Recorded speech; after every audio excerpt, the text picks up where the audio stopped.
Hola minasan, balik lagi di channel Ryu Saraf.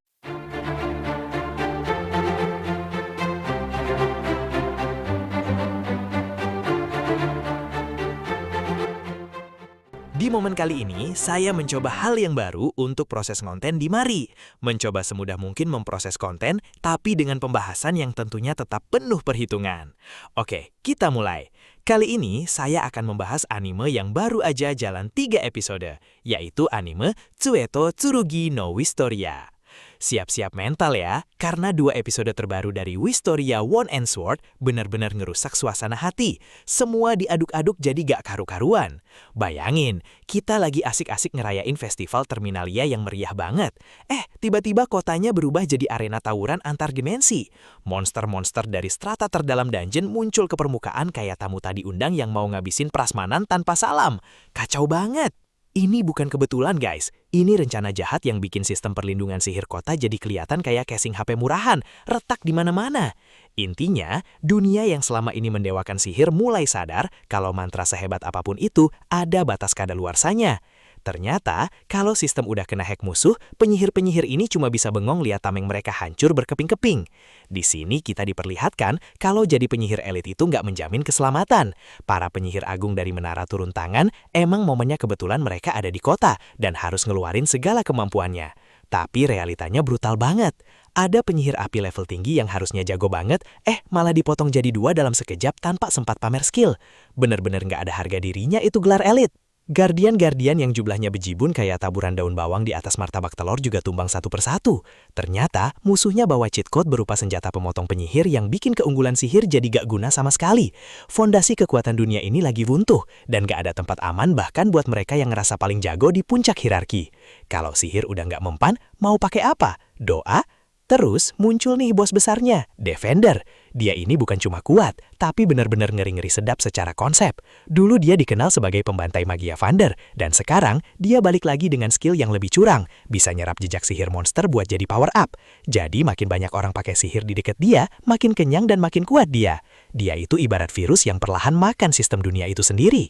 Saking gawatnya situasi, para kurcaci atau dwarf pun harus turun gunung buat ikut tempur. Ini ngebuktiin kalau masalah ini udah nggak bisa diberesin cuma pakai tongkat sihir doang. Kalau tongkat sihir udah nggak mempan, ya saatnya kapak dan palu yang bicara. Kehadiran para dwarf ini ngasih warna baru kalau kekuatan fisik itu sebenarnya penting banget pas sihir lagi kena nerf parah. Untungnya, abang kita Will hadir di momen yang pas banget, nggak kepagian dan nggak telat, kayak abang ojol yang dateng pas kita lagi lapar-laparnya.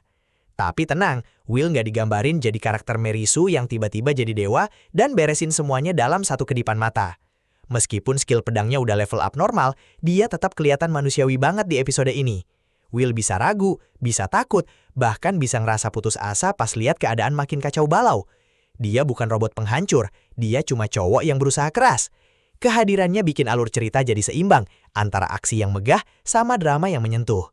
Kita diajak ngerasain gimana beratnya beban di pundak Will pas semua orang berharap sama dia, padahal dia sendiri lagi gemeteran. Puncaknya adalah momen yang paling bikin nyesek dan banjir air mata, kematian Rosti. Kehilangan ini benar-benar jadi bensin buat perkembangan karakter Will ke depannya. Di tengah emosi yang meledak-ledak, kekuatan Will yang selama ini ketahan akhirnya pecah dan mencapai level baru yang istimewa. Tapi harganya mahal banget gengs, harus ada nyawa yang melayang buat bangkitin kekuatan itu. Ingat ya, ini bukan kemenangan instan yang gampang kayak di anime sebelah. Will harus ngelewatin tekanan mental yang hebat dan rasa kehilangan yang dalam buat bisa bangkit.